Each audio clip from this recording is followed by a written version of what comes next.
Bonsoir et bienvenue pour cette nouvelle émission. Comment éviter à nos centres-villes de s'éteindre à petit feu? Les zones commerciales périphériques sont-elles la cause principale de la désertification des cœurs de ville, que ce soit à la campagne ou dans les villes moyennes? Quel est l'impact des changements de consommation aussi avec le développement du e-commerce, les achats sur Internet, sur la viabilité de nos commerces? Eh bien, pour en parler ce soir, je suis ravie d'avoir 5 personnes autour de moi, autour de cette table. Bonsoir Jean-Yves Rigou, vous êtes maire de Vérac, commune de 2200 habitants, environ en Haute-Vienne, deuxième périphérie de Limoges. Laurent Communot, bonsoir. Bonsoir. Vous êtes créateur de la Fédération des commerçants, avenue des Vitrines 87. 87 pour la Haute-Vienne. Vous étiez d'ailleurs président et vice-président depuis peu. Françoise Kerr, bonsoir. Bonsoir. Vous êtes présidente de la Chambre de commerce et d'industrie de la Corrèze et aussi pour la Chambre régionale d'industrie en charge de la revitalisation des centres-villes en Nouvelle-Aquitaine. Merci d'être parmi nous. Alain Deloum, bonsoir. Vous êtes chargé du cadre de vie à Limoges Métropole et maire aussi de la commune de Saint-Gence. Pareil, comme Vérac, deuxième périphérie de Limoges et un peu plus de 2000 habitants. Et Jean-Jacques Rabache, bonsoir. Bonsoir. Directeur de Limousin Nature Environnement. Votre œil par rapport au développement des zones commerciales nous intéressera. Vous siégez aussi dans ces fameuses commissions dont on parlera et qui décident de l'implantation des zones commerciales. Première question peut-être pour notre commerçant Laurent Communot. Comment se porte le commerce à Limoges ?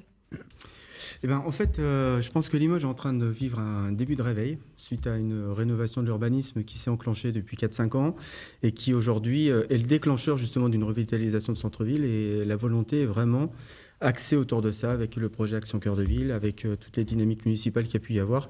Et puis le monde associatif qui se réveille, qui se bouge aussi, avec la création de cette fédération qui est vraiment là pour faire la promotion du commerce physique dans Limoges, mais après aussi à travailler autour du département. Alors vous dites que le commerce se réveille, ça veut dire qu'il était un peu en berne ces dernières années. En tout cas, est-ce que la création de Family Village, qui est une grande zone commerciale au nord de Limoges, qui a été créée en 2010 avec 23 magasins, je crois, 4 restaurants, est-ce que ça a eu un impact quand même négatif sur le commerce du centre-ville ? Sur l'effet ouverture, il y a eu, obligatoirement. Après, ça fait partie du paysage. Aujourd'hui, c'est existant, c'est créé. Donc je pense qu'aujourd'hui, il faut arrêter d'opposer, il faut plutôt rapprocher et puis de voir à un moment donné comment on peut communiquer ensemble pour justement développer l'activité, la fréquentation de tous ces commerces, et voir ensemble comment on peut se rapporter en fait des énergies positives et des actions de terrain qui permettent de faire développer justement l'activité. On sent que vous êtes dans une démarche de construction. Oui. On va quand même, je pense, peut-être critiquer ce qui a été fait depuis des années, parce qu'on voit effectivement qu'il y a eu des zones commerciales qui se sont un peu construites à tout va. Jean-Yves Rigou, maire donc de Vérac, pas très loin de Limoges, à quoi, 15-20 minutes de Limoges ? On est situé à égale distance des deux plus grosses agglomérations de la Haute-Vienne, à savoir Limoges et Saint-Junien. Les Véracois vont faire leurs courses où ? Est-ce qu'ils vont d'ailleurs à Family Village, cette grande zone commerciale ? En effet, Family Village, je pense, aspire à un certain nombre d'habitants qui se trouvent à proximité de Limoges. Donc les Véracois vont autant à Saint-Junien qu'à Limoges. Saint-Junien est une commune attachante, à taille humaine. C'est une commune qui doit être, si je ne me trompe pas, autour de 12 000 habitants. Donc les Véracois vont beaucoup à Saint-Junien et puis ils vont également effectivement sur Limoges. Mais ils ne vont pas trop à Vérac même ? Qu'est-ce qu'il y a comme commerce dans votre commune ? Sur Vérac, nous, on a mis en place, je dis nous, puisque moi je suis dans la continuité des équipes précédentes, on s'est plutôt attaché à revitaliser le bourg, donc avec de l'activité de commerce de proximité. Donc aujourd'hui... Est-ce qu'il y a des commerces de bouche ? Alors il y a une boulangerie, je ne sais pas si on peut appeler ça un commerce de bouche, mais on a une boulangerie-pâtisserie qu'on a installée après la fermeture d'un salon de coiffure. Donc on a essayé d'être le plus réactif possible. On a 3 restaurants. Donc c'est une des particularités de la commune. Donc 5 châteaux sur Vérac, 3 restaurants. Et puis la chapelle Saint-Martin qui a posé ses valises également dans grand restaurant, effectivement. Dans notre belle commune, un relais château. Mais pas de supérette pour que les gens fassent leurs courses. On a mis en place une supérette avec un couple qui visiblement n'était pas trop du métier. Et donc là, on est en train de travailler avec un futur repreneur. On essaiera d'en redire un petit mot. Je me tourne vers notre corrézienne aujourd'hui, Françoise. Comment se portent les commerces des villes principales de la Corrèze, Brive, Tulle, Ussel ? d'une façon très générale? Oui, c'est très contrasté, forcément. Tulle, ça semble un peu compliqué à Tulle, par exemple. Tulle, c'est un peu compliqué. Toutes les villes qui ont des grandes voies, des grands axes, comme c'est le cas de Tulle sur deux grandes voies, posent problème en termes de cœur de ville. Mais néanmoins, rien n'est impossible, parce que ça peut être une gageure, mais on peut le gagner aussi. Ussel, je considère que c'est en cours, c'est en voie de progression, et je m'y attelle particulièrement. Brive profite de cette attractivité un peu naturelle et de la croisée des autoroutes, qui ne suffit pas, bien entendu. La ville est dynamique, mais ça se gagne avec beaucoup d'efforts, avec une stratégie de centre-ville, une stratégie de commerçants, comme le disait monsieur, une fédération des commerçants, un office du commerce dynamique qui travaille avec l'agglo, avec l'Office du tourisme et bien entendu avec la Chambre consulaire, la CCI. Alors on va parler pas mal de l'antagonisme quand même, centre-ville versus centres commerciaux de périphérie, mais parfois les commerçants peuvent monter au créneau contre des projets de centres commerciaux en ville. C'est le cas à Périgueux avec le projet Montaigne, reportage d'Émilie Bersard et Pascal Tinon. Le sourire est sur les lèvres, mais la protestation est historique. Je suis là parce que je suis un petit commerçant et je suis un petit artisan. Et ce projet va tuer tous les commerces du centre-ville. L'image est forte. Une soixantaine de commerçants pénétrant illégalement sur le parking Montaigne fermé, signe de leur opposition au projet de centre commercial lancé il y a plusieurs mois par le maire de la ville. Je pense qu'il est grand temps de se réveiller. Nous aurions dû faire ça au mois de juin, avant que ces travaux commencent. La Halle ou quartier Montaigne, vaste projet rassemblant commerces et grandes enseignes destiné à dynamiser le centre-ville. Le projet phare d'Antoine Audy, mis de côté depuis plusieurs mois faute de trouver un accord financier avec le promoteur. Un projet en passe d'être relancé avec la fermeture du parking, alors même que l'ensemble des lots, selon les commerçants, n'ont pas trouvé preneur. Ils ont contacté des architectes, les avocats, les kinés, les comptables, enfin tout le monde, les dentistes et tout. Enfin, ça ressemble à tout sauf à un centre commercial. Donc quand c'est comme ça, il faut savoir dire stop. Expliquez-moi comment un samedi, des cabinets d'avocats ou des cabinets de médecins vont relancer l'attractivité du centre-ville. Ça va fragiliser encore les commerces existants et il est certain que les commerçants multimarques indépendants notamment ne tiendront pas le coup pendant une nouvelle étape de travaux impactante comme ça. Le collectif de commerçants demande un moratoire jusqu'aux prochaines élections municipales afin de permettre aux électeurs de choisir le futur visage de leur ville. Alors ce reportage date du 3 juin dernier. La grogne est toujours là. Laurent Communot, effectivement, vous comprenez cette grogne des commerçants de centre-ville contre des projets de centres commerciaux de centre-ville également ? Ah oui, tout à fait, parce que c'est vrai que le commerce aujourd'hui est quand même très compliqué. Le commerce physique est très compliqué, le commerce est en pleine révolution, la façon de vendre en fait est en pleine révolution. Avant, un commerçant, son rôle c'était de rentrer de sa boutique, l'ouvrir, faire son merch et d'accueillir le client, parce que le client était devant, il se déplaçait, il rentrait et c'était facile. Entre guillemets, c'était facile.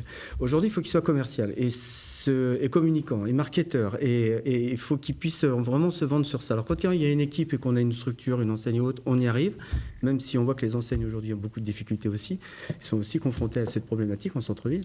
Mais un indépendant qui est solo, c'est compliqué aussi pour lui. Et on voit qu'il y a de moins en moins d'indépendants, effectivement, de plus en plus de franchisés, de grosses enseignes. On est encore très préservé sur ça. Il y a d'excellents commerçants indépendants hors enseigne et qui font très très bien leur travail.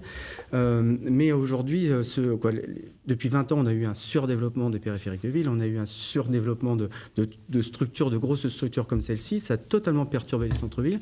Parce qu'en même temps, alors il y a des villes qui ont réagi à temps, et c'est vrai qu'à Limoges, ça a réagi un peu tard, mais bon, mieux tard que jamais. Donc c'est vrai que cette rénovation d'urbanisme est importante. Mais aujourd'hui, le commerçant doit vraiment s'adapter à ce nouveau commerce. Son plus gros concurrent reste le web, mais on en parlera plus tard. On en parlera tout à l'heure. Mais par contre, c'est vrai qu'aujourd'hui, je pense qu'il faut réduire et freiner vraiment ces développements de grosses machines qui tuent vraiment le commerce de centre-ville. Tout le monde d'ailleurs s'accorde à dire aujourd'hui qu'il y a eu 20-30 ans d'années où on a beaucoup trop construit, notamment de centres commerciaux, Françoise. Oui, ça a été un développement quand même un peu anarchique. Alors c'est vrai qu'on a déplacé aussi les villes un peu à la campagne, puisqu'il était plus facile de construire à l'extérieur parce que le foncier était moins cher. De ce fait, les grandes enseignes sont venus s'installer. Et maintenant, on sent bien que la concurrence se fait, certes, évidemment, sur le net, mais aussi entre surfaces qui continuent encore à s'installer et qui risquent de voir nos débuts de ville endommagés par des squelettes de magasins. Donc il faut être très vigilant là-dessus, très vigilant. Et toutes les études, en tout cas, tendent à le prouver que la situation des commerce de centre-ville, surtout dans les villes moyennes, est vraiment préoccupant depuis quelques années. Alors, j'ai quelques chiffres qui sont assez parlants. On est aussi dans un pays où il y a une vraie spécificité. On est dans le pays d'Europe où les super et hypermarchés pèsent le plus dans le commerce. 70% du commerce, du chiffre d'affaires commercial est réalisé en périphérie des villes en France, contre, pour comparaison, 30% en Allemagne. Un autre chiffre, la vacance commerciale des centres-villes est passée de 7,2% en 2012 à 11,8% en 2018, selon une étude de Procos. Et on peut mettre en parallèle encore un autre chiffre. En 10 ans, entre 2008 et 2018, le nombre d'hypermarchés a bondi d'un tiers. Il est passé de 1500 à 2000, quand celui des supermarchés a doublé. Il est passé de 5000 à 10 000. Alors moi, je voudrais qu'on comprenne ensemble, que vous nous expliquiez comment se sont décidées les autorisations d'implantation ou d'extension de zones commerciales. Vous êtes quelques-uns à siéger dans ces fameuses commissions, les CDAC, les commissions départementales d'aménagement commercial. Ce sont ces commissions qui décident des zones commerciales, quand elles peuvent s'implanter. Alain Deloum. Oui, effectivement, ces commissions ont un rôle important d'appui au préfet, qui est l'autorité qui effectivement décide en fin de course. C'est pas le préfet qui décide, c'est les gens qui siègent, c'est ça ? Oui, mais si vous voulez, la commission, elle donne un avis. Voilà. Mais il n'a pas de voix, le préfet n'a pas de voix. Non, il n'a pas de voix dans ces commissions. La commission, pour votre information et celle des téléspectateurs, est composée d'élus, de 7 élus, avec bien sûr les élus qui sont particulièrement intéressés, le maire de la ville concernée, les élus des intercommunalités aussi qui font partie effectivement du territoire, un représentant du conseil départemental, un représentant du conseil régional, un représentant du CIEPAL aussi, qui a pour vocation de gérer un peu l'aménagement du territoire, de l'agglomération de la grande ville, et puis les personnes qualifiées qui sont la chambre de commerce, la chambre des métiers, des personnes qui ont en charge la défense des consommateurs, des personnes qui ont en charge aussi des compétences dans le domaine de l'urbanisme et de l'assainissement. Et du développement durable, c'est le rôle de Jean-Jacques Rabache, par exemple. Donc, je crois qu'on en parlera tout à l'heure. Ouais. Donc ces commissions ont effectivement à leur disposition des dossiers. Elles sont à même de questionner les porteurs de projets, puisqu'on les invite à ces commissions. Ils donnent des précisions si on leur en demande. Et effectivement, on a aussi dans ces commissions la vocation de tenir compte des conséquences de ces aménagements sur les commerces de centre-ville. On en parlait tout à l'heure, mais aussi sur les évolutions en matière d'économie d'énergie, sur les conséquences transport que peuvent avoir ces commerces dans le domaine de l'accessibilité des clients. Parce que je voudrais rebondir un petit peu sur ce que vous disiez tout à l'heure. Si les centres-villes ont quelquefois été désertés, c'est peut-être qu'on n'a pas suffisamment pensé en amont à leur aménagement, à leur accessibilité. Je prends l'exemple de la ville de Limoges dans le domaine des transports. Honnêtement, c'est compliqué d'aller dans un commerce en centre-ville. Je crois que là aussi, toutes les composantes, y compris la communauté urbaine de Limoges, a la pertinence, et c'est ce qu'elle va faire avec la mise en place du bus au niveau de sécurité, pour faire en sorte que l'accessibilité de ces commerces soit effectivement facilitée. On va revenir sur pourquoi, effectivement, si les gens vont dans les zones commerciales, c'est parce qu'ils trouvent peut-être des choses moins chères, ils se garent facilement et gratuitement. Mais vraiment, revenons sur les commissions. J'ai quand même, en préparant l'émission, lu beaucoup de choses qui allaient dans le même sens, à savoir, selon une étude de Procos, les commissions ont accordé leur autorisation à 70% des mètres carrés déposés en commission. Ça, c'est un chiffre de 2014. On entend souvent que c'est vraiment des machines à dire oui, ces commissions. Écoutez, j'y étais hier. On a dit non. Voilà, pour une proposition sur le secteur de Boisseuil et sur la commune, effectivement, du Vigin. Ce qui veut dire que quand les dossiers ne sont pas en rapport avec ce que l'on a en droit d'attendre de commerce, on émet un avis négatif. Alors peut-être que les choses évoluent aussi, ça n'a pas été le cas ces 20-30 dernières années. Ça n'a peut-être pas été le cas, on en parlait l'autre jour avec d'autres personnes. Effectivement, on a peut-être à un moment donné été un peu laxiste terme peut-être excessif, mais c'est vrai qu'on avait une attente forte de la part des consommateurs pour bénéficier de l'accès à certains commerces qu'on ne trouvait pas forcément au centre-ville. Donc, allez, je crois qu'on est tombé un peu dans la facilité. Aujourd'hui, je crois que non. On a pris conscience que le commerce, effectivement, situé en zone extérieure de la ville-centre, on a un paramètre dans la commission départementale d'aménagement commercial, c'est le paramètre de dire est-ce que ce commerce va avoir des conséquences sur l'emploi en matière de commerce de centre-ville. Vous voyez ? Peut-être que ça n'a pas été suffisamment mis en exergue. En tout cas, ce qu'on peut aussi beaucoup entendre, et notamment, je lisais le rapport Charrier en 2009 du nom d'un député, l'aménagement du territoire soumis aux puissances financières débouche toujours sur des effets pervers. Comment un élu peut-il facilement refuser un projet parasite si c'est par ailleurs une source de financement pour le budget communal ? Voilà, est-ce que c'est aussi une zone commerciale qui arrive sur une commune, c'est de l'emploi, c'est de l'activité économique, Françoise Kerr, c'est ça qu'il y a aussi dans l'esprit des élus ? Alors oui, sûrement que les élus, il peut y avoir une forme de schizophrénie. D'un côté, ça génère de l'impôt, c'est censé générer de l'emploi, mais l'emploi généré, est-ce qu'il n'est pas détruit, effectivement, auquel cas dans les centres-villes ? Et ça, c'est la question. Et je voudrais juste rajouter qu'effectivement, nous participons depuis peu de temps, puisque nous en avions été exclus des CDAC. Il s'avère que, curieusement, les chambres consulaires ne disposent pas d'un droit de vote, alors qu'on pourrait considérer que ce sont les experts du système en pouvant prévenir et dire aux maires donc attention, vous avez un avis danger, nous sommes dans une situation de trop-plein. Il faut quand même Vous avez un avis consultatif aujourd'hui ? Complètement. Et puis je crois qu'il faut écouter maintenant aussi un peu le chaland, le consommateur. Quels sont ses besoins ? Est-ce que ses besoins sont effectivement d'aller dans les centres commerciaux ? Pourquoi cette évasion sur le net ? Est-ce qu'il n'y a pas davantage de plaisir, comme vous le disiez tout à l'heure, monsieur le maire, dans un réaménagement de centre-ville ? On ne va pas réaménager des centres-villes dans les centres commerciaux, alors que nous disposons les 3/4 du temps, aussi bien dans les bourgs que dans les villes, de magnifiques centres-villes. Est-ce qu'il faut uniquement écouter les consommateurs ? Parce que pour, notamment, j'ai eu au téléphone Alain Pro, qui est UFC Que Choisir, qui siège dans ces commissions, qui parfois a peut-être eu tendance à dire trop souvent oui, parce que il faut de la concurrence. Plus il y a de commerce, plus il y a de zones commerciales, mieux c'est aussi peut-être pour les consommateurs. Oui, je crois qu'il y a une limite à tout. Et je pense que là, la raison doit revenir sur les choix de ce qu'on veut en termes de stratégie pour sa ville et pour l'avenir. N'oubliez pas non plus qu'il y a encore dans les cartons quelques centres de villages de marque qui se préparent à proximité de nos grandes villes.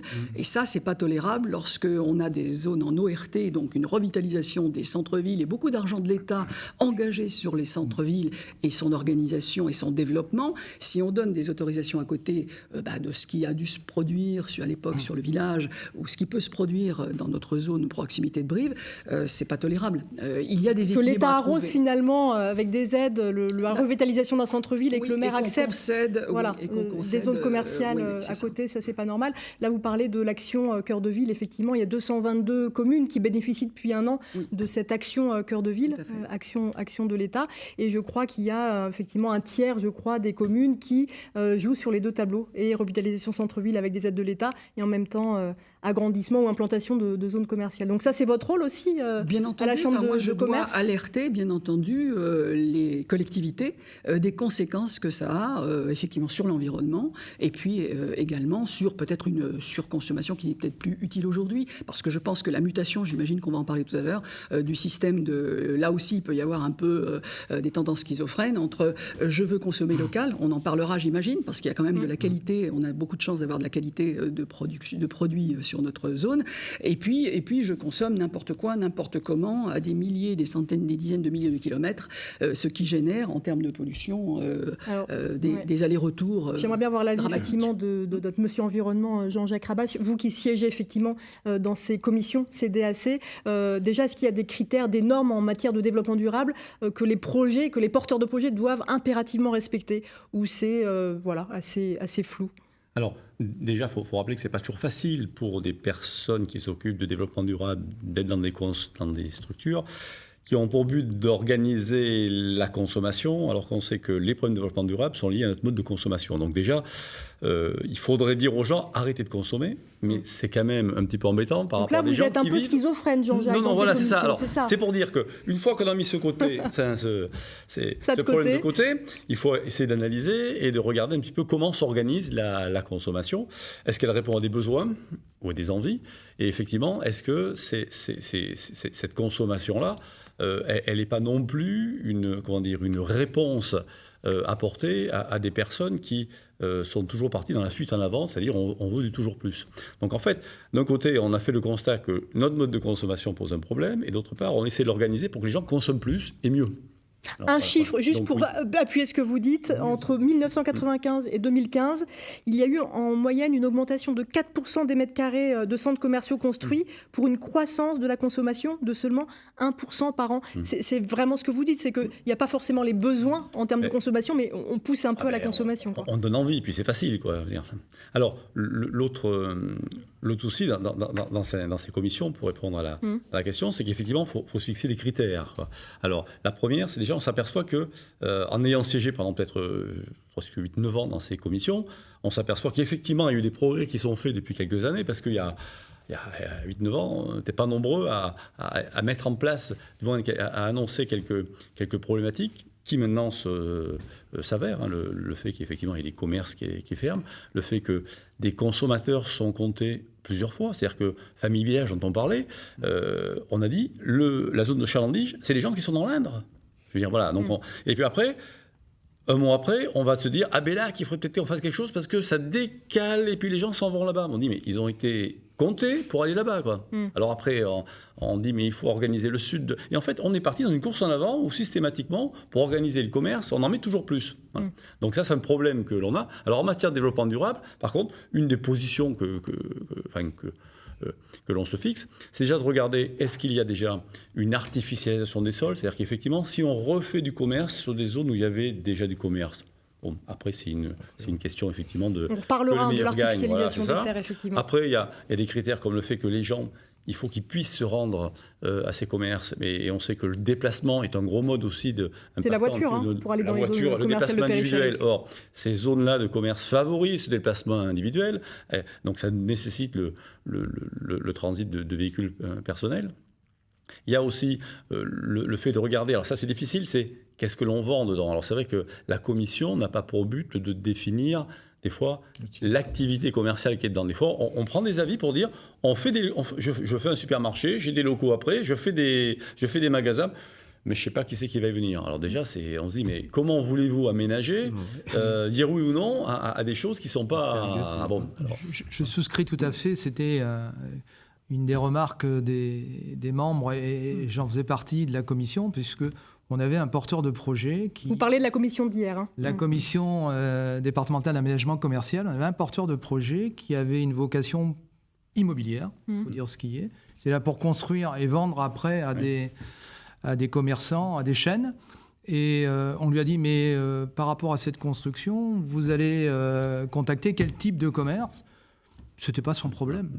Je veux dire, et on l'a soulevé au secrétaire général de la préfecture pour dire c'est peut-être un paramètre, vous voyez, quand on disait tout à l'heure qu'il fallait évoluer, peut-être un paramètre qu'il faudrait intégrer. C'est-à-dire on ne peut pas accepter de faire des constructions de bâtiments à usage commercial sans avoir une finalité des conséquences que ça peut avoir sur les commerces existants. Alors, Alain Deloum, vous êtes en train de dire finalement que c'est en train d'évoluer, que ça a évolué dans ces commissions. Oui, mais pour l'instant, ce n'est pas le cas. Mais je pense que ça va Jean-Jacques, prendre... j'aimerais avoir votre regard aussi un peu peut-être extérieur. Oui, alors, vous n'êtes pas élu. Voilà, mais est-ce que vous avez vu une évolution, vous, dans ces commissions ? Oui, j'ai vu une évolution. C'est vrai qu'il y a beaucoup de préoccupations qui, il y a moins de 10 ans, n'étaient pas prises en compte et maintenant sont prises en compte. Alors, j'allais dire, ce n'est pas de la malice, mais est-ce que ce n'est pas un prétexte pour dire ce projet-là, il m'embête, je ne le veux pas sur ma commune ? On va prendre des critères d'environnement, comme par hasard, qu'on n'a pas pris en compte jusqu'à présent, il y a quelques temps, voilà, pour dire qu'on ne le veut pas. Donc il y a des fois un petit peu, j'allais dire, une prise en otage du concept de développement durable. Très bien d'ailleurs, hein, des fois je dis, écoutez, j'ai rien à dire parce que tout a été fait. Si on en revient au dossier, souvent, c'est une obligation pour le porteur de projet de dire qu'est-ce que vous faites en termes de matière en développement durable. Alors par exemple, ils vont dire, je respecte la réglementation thermique. 2012. Alors on dit, mais c'est la loi. C'est-à-dire que c'est comme les gens qui disent, je m'arrête au feu rouge. Ben ouais, très bien. Enfin, donc globalement, on n'est pas dans une zone Natura 2000, donc on n'est pas concerné par ça. Mais on dit, mais on ne va pas construire une zone commerciale au cœur d'une réserve naturelle. Donc en fait, on s'aperçoit que même par les porteurs de projets, le concept de développement durable, qui est souvent ramené à de l'environnement d'ailleurs, mais il n'y a pas que ça, n'est pas pris en compte. Et on a des dossiers qui sont très pauvres. Par exemple, est-ce qu'on a des espaces verts? Est-ce qu'on les traite sans pesticides? Les déchets, l'organisation de ces espaces verts, qui l'a fait? Est-ce qu'on le fait faire à une entreprise économie solidaire et sociale? Est-ce qu'il y a un cahier des charges dans lequel on ne demande pas de pesticides? Est-ce que les flux d'énergie sont comptabilisés avec ce qui se passe sur le territoire? Enfin bref, il y a une pauvreté dans ces dossiers qui fait qu'effectivement, pour nous, c'est toujours difficile de dire oui.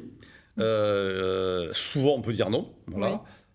On s'abstient des fois parce qu'on dit, voilà, il y a il peut y avoir des méthodes d'évolution. Mais c'est vrai que c'est une méthode c'est un projet qui n'est pas facile à faire pour nous. Françoise, en un ou deux points, qu'est-ce qu'il faudra améliorer dans ces commissions selon vous ? Alors déjà, que vous puissiez voter, vous consulaires, puissiez voter. Et je souscris à ce qui vient d'être dit. Je crois que tant qu'on n'aura pas une stratégie, c'est-à-dire savoir exactement quel est l'objectif de telle zone ou quel est l'objectif de cette revitalisation de centre-ville, et y mettre tous les paramètres, parce qu'en fait, des projets comme ceux-là ne peuvent exister et perdurer que s'il y a d'engager la collectivité, les chambres consulaires et les commerçants qui ont aussi beaucoup de progrès à faire en termes numériques, en termes de présentation, de disponibilité avec des ouvertures sans aucun doute plus larges et qu'elles se mettent à la disposition du consommateur et qu'ils ne fonctionnent pas sous une méthode à l'ancienne. Alors juste... Je peux rebondir sur ça. Oui, rapidement. Je suis entièrement d'accord avec vous. Je partage totalement le dernier point que vous avez traité, sauf que c'est vrai que quand on est face... Parce que c'est le discours qu'on tient en fait aux commerçants quand on est associatif et autres, c'est ce qu'on préconise ou c'est ce qu'on recommande ou conseille. Sauf que quand on a une personne seule en fait, qui tient son magasin seul, il faut l'emmener dans une démarche complètement différente. Parce qu'en fait, on voit l'ouverture, donc du lundi midi ou du mardi matin jusqu'au samedi soir, sauf que au-delà de l'ouverture, un commerçant, il a 5 ou 6 métiers. En fait, il a son ouverture de magasin où il doit accueillir ses clients, faire son marché haute, mais il doit trouver ses fournisseurs, doit faire sa compta, peut-être un petit peu de RH s'il prend un petit contrat ou autre. Il doit marketer, doit communiquer, doit faire plein de choses. Donc c'est vrai que, puis à côté de ça, il a une vie privée, avec une famille, avec des enfants s'occuper. Donc lui demander d'ouvrir plus, ça veut dire qu'à un moment donné, il faut qu'il s'engage plus. Donc il ne fait pas que les 35 heures ou 40 heures d'ouverture qu'on voit, il fait beaucoup plus que ça. Donc l'emmener dans une réflexion de dire qu'à un moment donné, recruter quelqu'un pour couvrir éventuellement les 12 heures supplémentaires d'ouverture qui sont entre midi et 2 ou éventuellement le lundi ou lundi après-midi et autres. C'est-à-dire que ces 12 heures, on avait évalué à peu près à 12 heures. Donc c'est l'emmener dans une démarche d'investissement, c'est-à-dire que j'investis sur un salarié qui me permet d'ouvrir plus et d'avoir une meilleure proximité, une meilleure disponibilité envers mon consommateur. Mais il faut que ça soit un événement assez collectif, parce que s'il n'y en a qu'un qui le fait, ça ne va pas se voir. Alors donc du coup, c'est de l'emmener dans cette démarche-là, lui dire ça va te coûter tant, il faut que tu ailles faire tant de chiffre d'affaires, donc c'est tant de tickets par jour pour que tu puisses amortir ce salarié-là et après d'amorcer une pompe. Mais c'est très compliqué de basculer parce qu'en fait, aujourd'hui, un commerce, en fait, c'est des charges. Les loyers en centre-ville, je vais parler de Limoges, mais dans d'autres villes, c'est pareil, sont très chers par rapport à la réalité. On y reviendra là, vous empiétez un peu sur le reste de l'émission. On va parler un petit peu effectivement des pistes de réflexion aussi, mais je voudrais qu'on avance avec un reportage. On reste en Corrèze avec vous, Françoise, vous apparaissez dans le reportage. À Ussac et Donzenac, on n'est pas loin de Brive, près de l'Avin, une société privée est en train de racheter des terrains agricoles pour créer d'ici quelques années une zone d'activité, on ne sait pas trop, zone d'activité commerciale. Ce projet provoque donc des remous. Une guerre est déclarée entre acteurs privés et publics. Reportage de Laurence Couvrant et Marine Nadal. Bien, voilà les terrains de Donzenac qui sont situés dans la future zone. Ces 50 hectares sur Donzenac et Ussac sont identifiés depuis 1974 par les élus locaux pour y implanter des activités économiques. Des terrains plats, proches du nœud autoroutier A20 A89, un développement attendu avec impatience par le maire de Donzenac. Ça serait une très très bonne chose, dans la mesure où il y aurait des emplois, il y aurait c'est l'école, si vous voulez, tout est lié. En 2005, le département aménage déjà un giratoire, mais le projet est abandonné avec François Hollande en 2008, faute de moyens. Depuis, une société privée, la SCI A20 PFH, a déjà convaincu une majorité de propriétaires de vendre pour implanter des activités de logistique, pépinières d'entreprise et industrie légère. Une initiative qui a pris de court l'agglomération de Brive, qui est aussi intéressée par cette zone et craint l'implantation de nouveaux commerces. Quand on va voir un propriétaire et qu'on lui propose 12,50 € du mètre, c'est pas pour y faire du bâtiment classique logistique, c'est bien pour y percevoir une rémunération supérieure dont seule l'activité commerciale est capable d'absorber. Enfin, il faut quand même pas qu'on nous prenne pour des lapins de 3 semaines.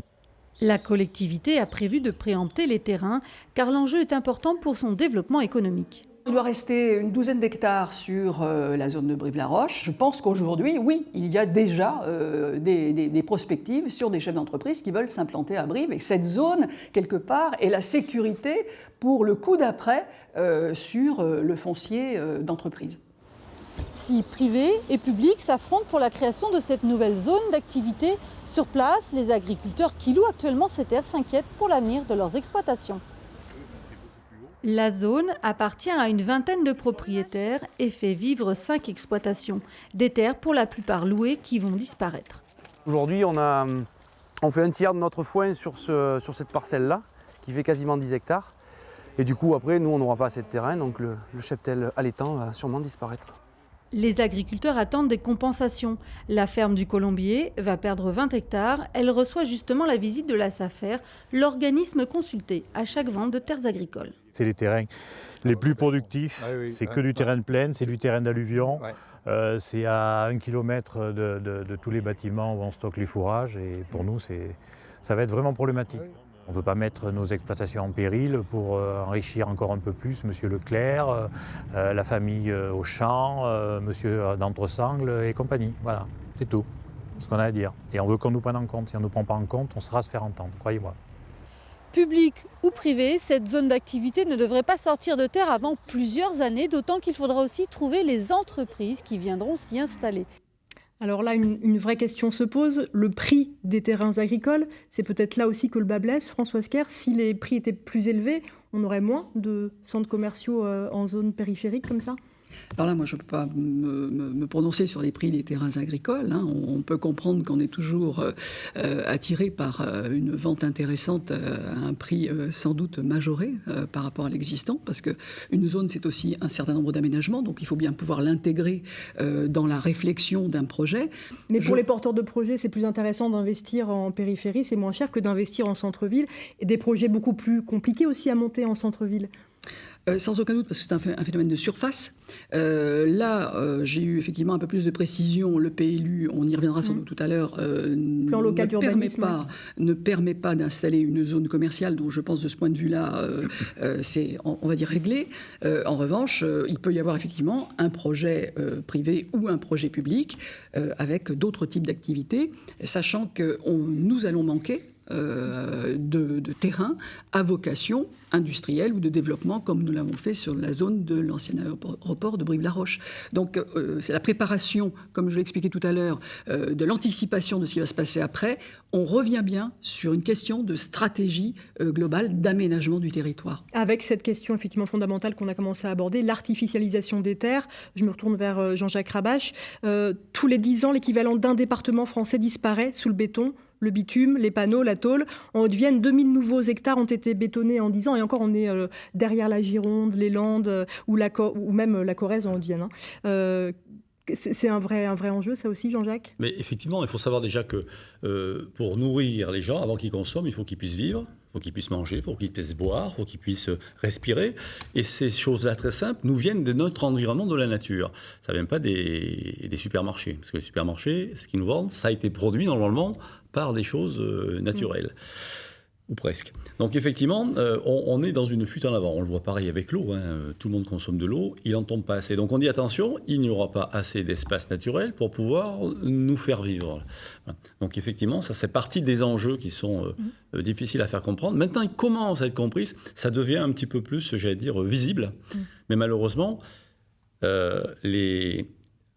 on commence à prendre en compte la consommation des terres agricoles, notamment, alors qu'il faudrait maintenant qu'on déconstruise. C'est-à-dire qu'on commence à prendre des mesures qui étaient de la prévention il y a 20 ans, et on commence à les prendre maintenant, alors qu'en fait, il faudrait faire maintenant du curatif, quoi. C'est-à-dire qu'on n'est plus sur une phase de dire arrêtons de construire, et même renaturalisons des espaces, quoi. Et il y a aussi même le problème de l'esthétisme. Aujourd'hui, est-ce qu'on n'est pas dans une France moche ? Alain Deloum, vous qui êtes chargé du cadre de vie à Limoges Métropole. Effectivement, mais ce sujet de la terre, de l'eau et de l'air est quelque chose qui va devenir très important dans les années à venir. Négliger, Jean-Jacques le disait, par rapport effectivement la production agricole. Je vais donner un exemple. Je suis en train de travailler sur la revitalisation d'une ceinture maraîchère. À l'heure actuelle, dans le domaine des légumes, on ne produit que 15% de ce qu'on consomme sur l'agglomération de Limoges. Vous voyez la marge de manœuvre qu'on peut avoir. Alors, je voudrais intervenir sur l'artificialisation des sols, et notamment sur les outils dont disposent les élus pour effectivement limiter cette artificialisation. Il y a ce qu'on appelle le SCOT, là, le schéma de cohérence territoriale, qui est fait par le CIEPAL, qui est un syndicat intercommunal d'études et de programmation de l'agglomération de Limoges, au-delà d'ailleurs des 20 communes de la communauté urbaine de Limoges. Donc c'est un outil effectivement qui permet de limiter cette urbanisation. Nous, les maires, vous arrivez à vous en emparer de ces outils ? Parce que si les outils existent au même titre que les commissions, il faut les faire vivre après. Il faut les faire vivre. Ce qui n'a pas été le cas jusqu'à maintenant. Ce qui n'a pas été le cas jusqu'à maintenant. Voilà, ce qui n'a pas toujours été le cas. Quand vous disiez tout à l'heure qu'on avait peut-être quelquefois, et c'est moi qui le précisais, été laxiste. Maintenant, je pense qu'on a pris la décision, l'ensemble des maires, de dire voilà, dans nos plans locaux d'urbanisme, l'urbanisation va être limitée à un certain nombre d'hectares, sachant que je conçois tout à fait qu'on a eu des excès à une époque, et ça c'est important. Et puis une chose très importante, c'est que les intercommunalités sont présentes aujourd'hui. La communauté urbaine va travailler effectivement les plans locaux d'urbanisme sous forme intercommunale, et là je crois que ce qu'on a connu à une époque dans les grandes villes qui sont permis de faire des centres, des petits villages comme ça à droite à gauche, parce qu'il n'y avait pas ce rapport de force entre les petites communes et les grandes communes. Maintenant, au sein d'une communauté urbaine, les 20 communes de l'agglomération de Limoges, chacun a son mot à dire, quoi. Je dis qu'à un moment donné, il faut aussi intégrer toutes ces notions-là. Vous voyez, ces outils qui n'étaient pas forcément présents à une époque, qui n'étaient pas forcément non plus, je dirais prescriptifs, c'est-à-dire que la particularité du SCOT, c'est que voilà, vous ne pouvez pas dépasser ce qu'on vous autorise au niveau du SCOT, ce qui n'existait pas il y a 20 ans. Va faire en sorte qu'on va réduire notoirement. Alors, on va peut-être pas aller dans le sens de Jean-Jacques de dire ça va être du curatif, non, on va pas forcément démolir, mais je crois qu'on a pris conscience effectivement de la capacité de notre environnement pour apporter un cadre de vie qui soit à hauteur des attentes des gens, parce que le cadre de vie, c'est peut-être je dirais priorité numéro 1. C'est important. Là, je me tourne vers Jean-Yves Rigoux. C'est vraiment, voilà, je rejoins tout à fait Alain. Vous gagnez des habitants, vous, à Vérac, on gagne, pour le cadre de vie. Pour le cadre de vie, essentiellement, quand les gens viennent habiter à la campagne, donc sur ma commune, la commune de Vérac, en l'espace de 20 ans, on est passé en 1999 de 1500 habitants à pratiquement 2200 aujourd'hui. La raison est assez simple. Les gens ont envie d'aller à la campagne. Quand ils viennent à la campagne, c'est pas pour retrouver ce qu'ils vont trouver en ville. L'urbanisation à outrance ou des zones commerciales ou artisanales. En 2005, sur la commune de Vérac, une zone artisanale a été créée. Combien d'entreprises aujourd'hui sur cette zone ? Une entreprise. Et la raison est relativement simple. Une commune qui se trouve à égale distance, encore une fois, c'est ce que j'expliquais moi en préambule, une commune qui se trouve à égale distance des deux plus grosses agglomérations, il est bien évident que les gens qui viennent habiter à Vérac, on le disait tout à l'heure, ils sont inspirés soit par Saint-Junien, soit par Limoges, soit par la zone commerciale, soit par les magasins en centre-ville. Moi, je suis... J'adore m'habiller. Je vais aller plus facilement en centre-ville que sur Family Village, par exemple. Quel est le rôle ? Je voudrais aborder aussi le rôle des... Alors, on parlera d'Limoges, mais aussi dans votre petite commune de plus de 2000 habitants, le rôle d'un commerce d'une petite ville ou d'un village. Le rôle d'un petit commerce, c'est d'apporter ce dont les gens ont besoin. Les gens, encore une fois, quand ils viennent sur nos communes, Saint-Gence, Vérac, ils viennent chercher avant tout du commerce de proximité. On ne va pas aller s'habiller à Vérac. Quand je dis, voilà, c'est pas péjoratif, mais on ne va pas installer un magasin de vêtements à Vérac. On ne va pas installer un magasin de matériaux sur une zone à Vérac. Il y a des magasins de matériaux qui se trouvent sur Saint-Junien, qui se trouvent sur Limoges. On ne va pas venir là. On revient à la stratégie, effectivement. Voilà. Quelle est la stratégie d'élu? J'aurais tendance à dire, avant d'être élu, on est avant tout citoyen. Donc, moi, en tant que citoyen, qu'est-ce que je recherche quand je vais sur ma commune?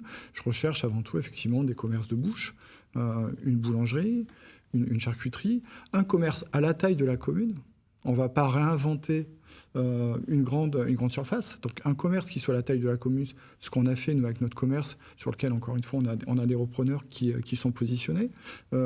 Les gens viennent sur la commune pour aller dans ces magasins. Et puis, on a d'autres particularités dans nos communes. C'est un tissu associatif qui est riche. Donc, les gens viennent sur nos communes pour le cadre de vie, parce qu'il y a de l'animation, parce que la commune est dynamique. Je pose souvent on connaît, en tout cas en Limousin, on connaît bien les Vérac grâce au Véracomusie, au festival. Les Véracomusie, dont je suis un bénévole depuis de nombreuses années. J'ai commencé d'ailleurs par le bénévolat. Et voilà, les gens, ils viennent parce que... Aujourd'hui, ils trouvent ce qu'ils ne vont pas chercher à Limoges. Ça veut dire que quand on est élu comme ça d'une petite commune, il faut aussi être un petit peu inventif et pas effectivement juste dire oui à une nouvelle zone commerciale parce que ça apporterait peut-être des habitants et de l'économie. Il faut être avant tout à l'écoute. Voilà, inventif, mais être avant tout à l'écoute. Avant tout à l'écoute et savoir ce que nos concitoyens viennent chercher quand ils viennent sur nos communes. Voilà. Il faut être avant tout inventif. Encore une fois, on ne va pas recréer ce qui existe déjà à 10 ou 15 km. On a une responsabilité vis-à-vis de nos habitants. Laurent Communot, vous partagez ce que dit Jean-Yves Rigoux? Totalement. Alors, à une autre échelle, dans une ville comme Limoges, quel est le rôle des commerçants? En fait, on vit la même chose en centre-ville, mais on ramène ça au quartier et pas au centre-bourg. Mais pour moi, un commerce aujourd'hui, c'est un lien social. Donc, avec les résidents. Il y a 3 acteurs principaux dans un centre-ville. Vous avez le résident, vous avez le propriétaire foncier, et puis vous avez le commerçant. Ils ont chacun un rôle. Le propriétaire foncier, en fait, s'occupe de l'entretien de l'emballage. Le commerçant s'occupe de l'entretien du bas de la ville. Et le résident s'occupe de l'entretien de l'intérieur. Et qu'en fait, un commerçant aujourd'hui, quand on est sur une fermeture de commerce ou quoi que ce soit, ou dans des rues, on a une désertification des commerces, en fait, on crée un déséquilibre sécuritaire parce qu'en fait, on ne supporte pas le vide. À partir du moment qu'il n'y a pas de commerce, il n'y a pas de vie. S'il n'y a pas de vie, l'insécurité s'installe. Ça, c'est la première des choses. Après, c'est le côté insalubrité, dangerosité au niveau de l'électricité. Quand on voit des commerces aujourd'hui qui sont fermés depuis 10 ans, que personne ne s'en occupe et qu'il y a des gens qui habitent au-dessus, bon courage à eux, parce qu'entre l'électricité qui n'est pas forcément entretenue, entre tout ce qui est rongeur, tout ce qui est nuisible et autres, tout ce qui est moisissure, humidité, on entend parler de la mérule dans certaines villes, dans certains centres-villes, et dans le Limousin, on est touché par ça. Je veux dire, aujourd'hui, le commerçant a un rôle primordial d'entretien du bas de la ville, et je pense que les maires en sont conscients aujourd'hui de plus en plus. C'est pour ça que cette revitalisation de centre-ville, en fait, c'est vraiment enclenché.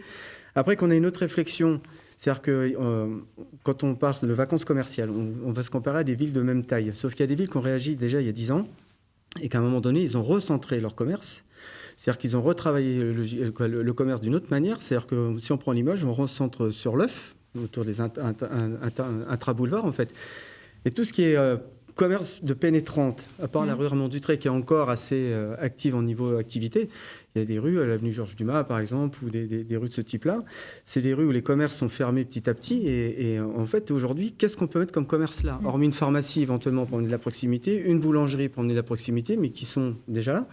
Après, d'autres commerces, on ne voit pas trop l'intérêt. Donc c'est peut-être réfléchir les bas de ville différemment. Je sais qu'on a eu une discussion avec le maire de Limoges sur ça.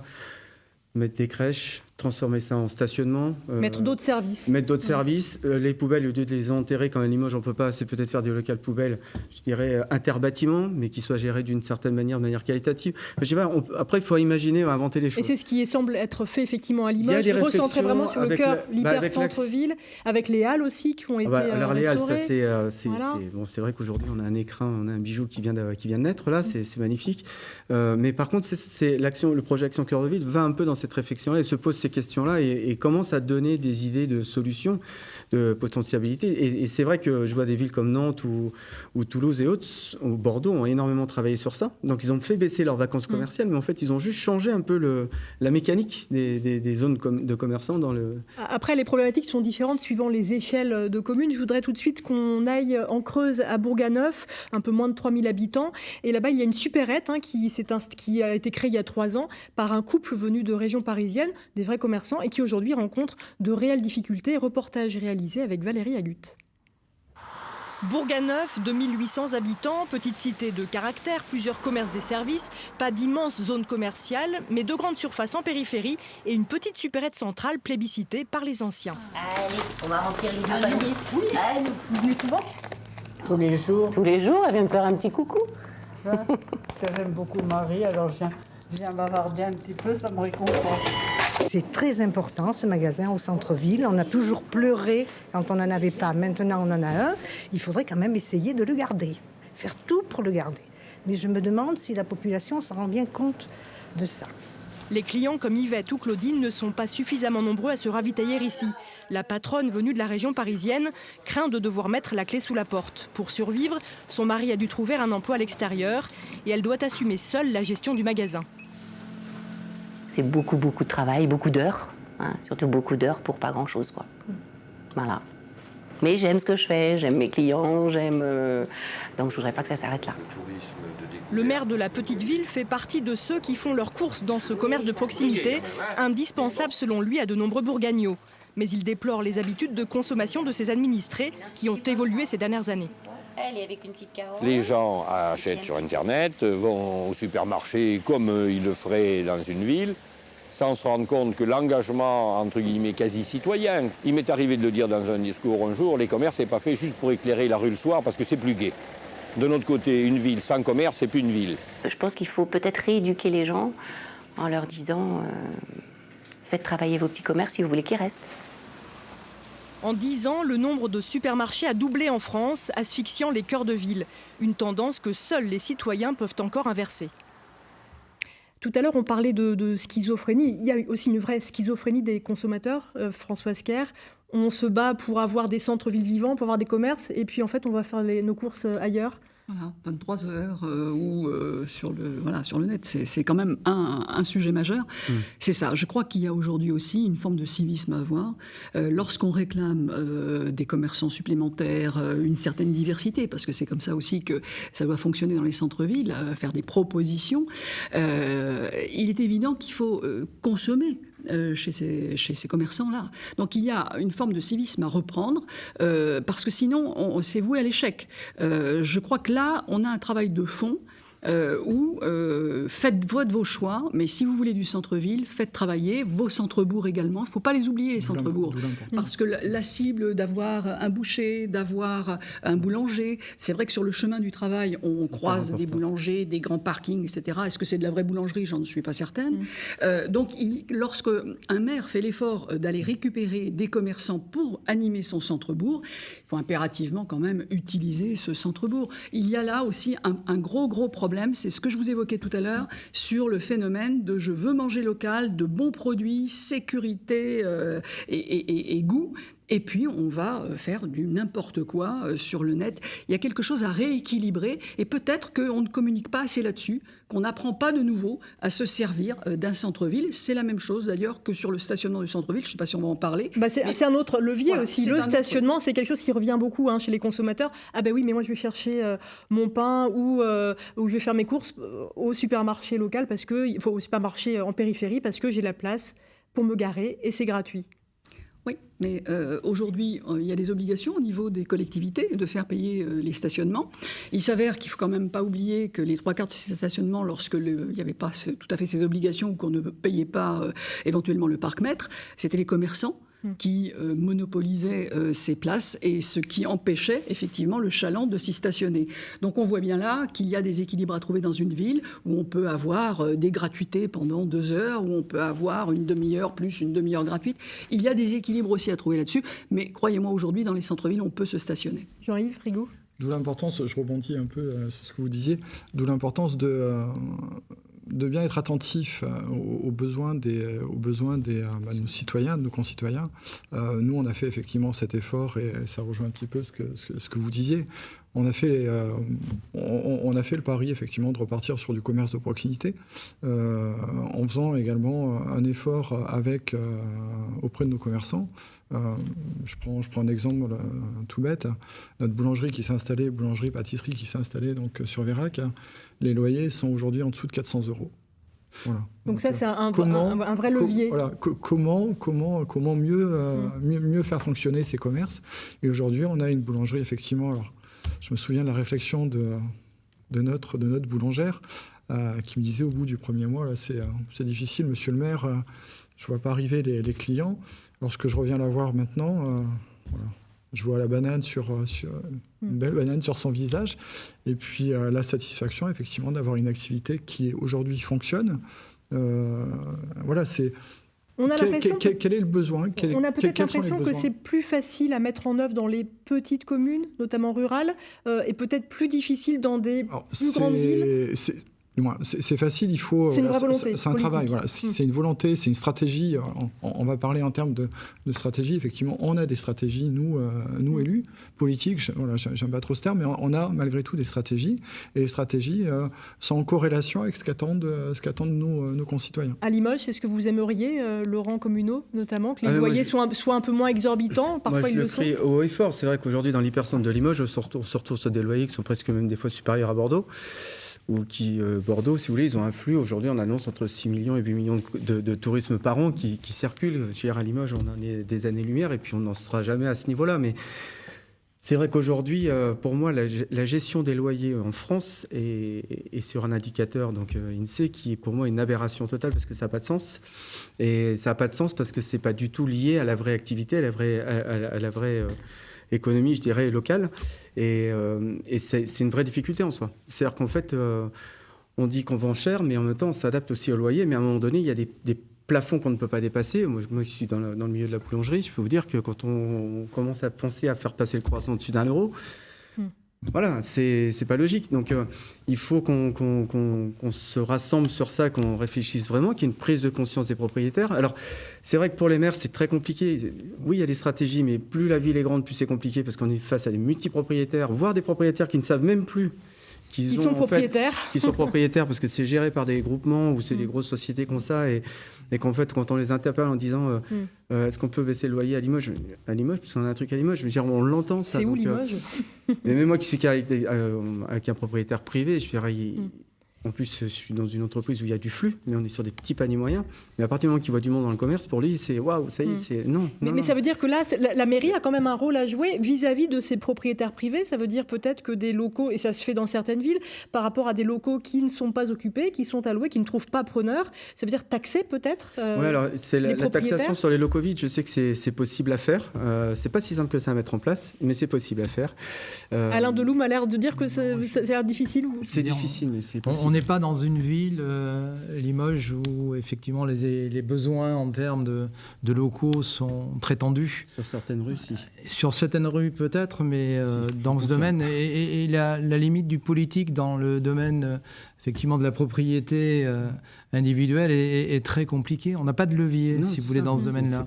Je crois que autant, on le disait tout à l'heure par rapport à des problématiques d'artificialisation des sols, on a des outils, on a effectivement aussi des plans locaux de l'habitat qui permettent de travailler sur tout ce qui est logements sociaux, autant sur les commerces. J'ai le regret de dire que le législateur n'a pas donné de possibilités aux maires, et c'est la grande difficulté. Après, je crois qu'il faut travailler certainement au niveau des quartiers. Peut-être, je disais tout à l'heure, aborder aussi la notion de service autour des commerces, puisque les grandes surfaces ont attiré beaucoup de clients par le fait qu'elles ont une multitude de commerces et de services dans un même secteur géographique.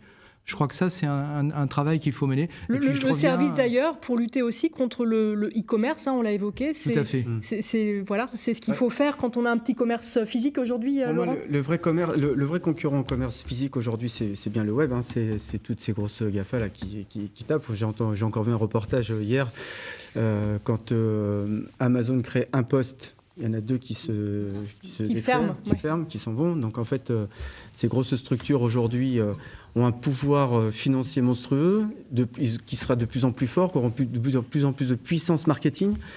Moi, ce qui m'inquiète un peu, c'est vrai que là, aujourd'hui, on est en train de travailler sur mieux consommer mieux, réfléchir à tout ça, se rapprocher de la proximité, travailler sur ce détail-là, sauf que ces grosses structures, justement, du web, sont en train d'habituer nos nouvelles générations à consommer qu'à travers un écran qui est le smartphone, et que ceux-là, quand ils vont arriver en tant qu'actifs, en tant que consommateurs, ça va être une vraie difficulté, parce que je pense qu'on est à des années-lumière de l'avenir du commerce physique, de savoir ce qui va nous tomber dessus.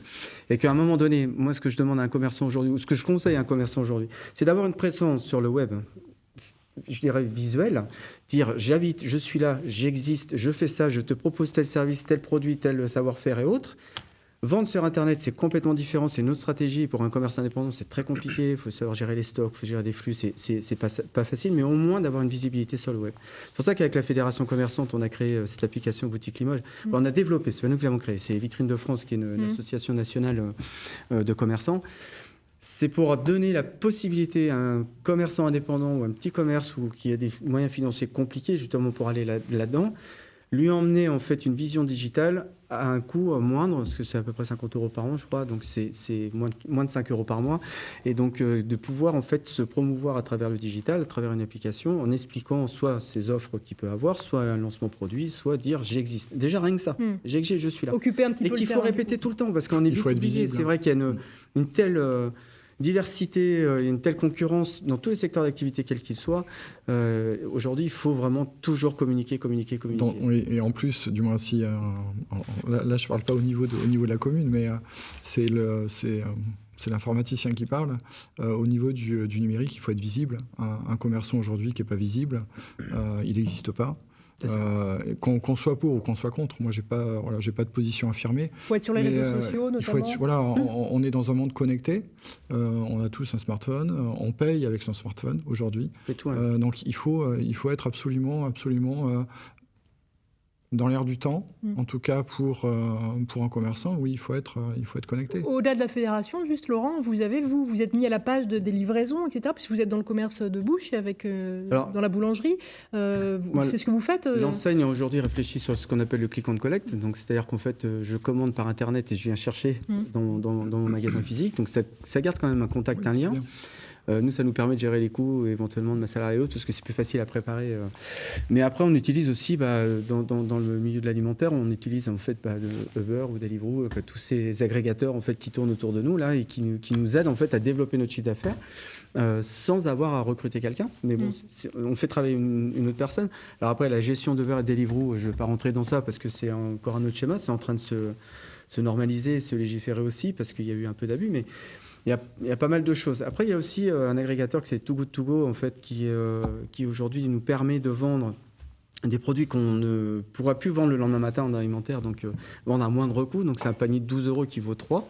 Ça, c'est une application qui se développe aussi. C'est une application qui se développe, mais en même temps, ça permet aussi de communiquer envers une clientèle qui découvre l'enseigne grâce à ça, parce que j'ai des nouveaux clients grâce à Too Good To Go qui viennent chercher leur panier le soir, mais qui en même temps viennent aussi maintenant à la journée parce qu'ils ont découvert des produits. Donc, je veux dire, c'est un moyen de faire parler de soi aussi. Alors juste pour certains nuances quand même, l'impact du e-commerce sur les commerces physiques. Je voudrais citer Franck Gintran, je ne sais pas si vous avez lu son livre, qui s'appelle « Le jour où les zones commerciales auront dévoré nos villes ». Lui, il revient vraiment sur la problématique des zones commerciales. Il est aussi conseiller auprès des collectivités locales. Et il dit « Le discours consistant à dire que toutes les formes de commerce physique sont dans le même panier et que l'ennemi commun est la vente en ligne est un leurre. C'est une stratégie mise en place par les grandes foncières, souvent propriété de groupes de la grande distribution, afin de se dédouaner de leurs responsabilités au détriment des acteurs du e-commerce. Françoise Kerr, qu'est-ce que vous en pensez ? Alors, moi, je pense que de toute façon, la problématique des consommateurs, on ne reviendra pas en arrière. Nous sommes sur une période de révolution, et de révolution de la consommation. Donc, même le commerçant qui aujourd'hui ne souhaite pas se numériser parce que c'est compliqué, parce qu'il faut mettre les produits en ligne, parce qu'il faut qu'on les voit, etc., il se tire une balle dans le pied. Étant entendu que lui-même, en tant que consommateur, il va choisir son hôtel, sa restauration, son lieu de vacances, ou de loisirs sur l'application qu'il a à portée de main. Donc il doit considérer que ses consommateurs, que ses clients font exactement la même chose. Donc cette lisibilité est juste indispensable. Donc de ce point de vue-là, on ne reviendra pas en arrière. Aujourd'hui, il faut voir aussi comment on organise les villes pour que nos jeunes reviennent dans les villes. Donc ce sera sans aucun doute parce que vous êtes en train de faire, ça c'est clair, autrement dit une identification, un cheminement. Ils reviennent en ville pour consommer le vendredi soir dans les cafés, etc. Je pense qu'aujourd'hui, il faut les ramener en ville pour qu'ils puissent venir consommer. Alors après, c'est une question effectivement aussi de budget. Mais l'évasion n'est pas que sur les jeunes. Aujourd'hui, pour être moderne, pour être contemporain, les seniors sont très nombreux à aller consommer sur le web aussi. Plus, hein. Là, il y a une stratégie numérique à avoir en profondeur sur les commerçants et sur la vitrine en ligne, le click and collect. Il faudra arriver à reproduire à une échelle différente, bien entendu, toujours avec ce côté civique, de dire je peux avoir la modernité de cette relation numérique, mais je garde le contact avec mon commerçant, ce qui permet d'avoir effectivement une vente additionnelle derrière. Pour rebondir. Et vraiment, vous avez 10 secondes pour conclure, Laurent. 10 secondes pour conclure. En fait, c'est vrai qu'on a souvent diabolisé les périphériques de ville, parce qu'en fait, on a subi pendant 20 ans un surdéveloppement et qu'on n'a pas préparé les commerçants de centre-ville à gérer ça. Sauf que pour moi, aujourd'hui, les périphériques de ville, il faut qu'elles prennent conscience que si les centres-villes meurent, elles vont mourir après. Et ce sera le mot de la fin. Et ce sera le mot de la fin. Voilà. Donc le web, il faut faire attention. Il faut faire attention au web. Il faut rééduquer nos consommateurs à et devenons peut-être consommateurs. Voilà, on peut terminer là-dessus. Merci à tous d'être venus participer à cette émission. Merci évidemment aux équipes techniques en régie et sur le plateau. Et je vous retrouve très vite pour une nouvelle émission. Discutandum. Bonne soirée.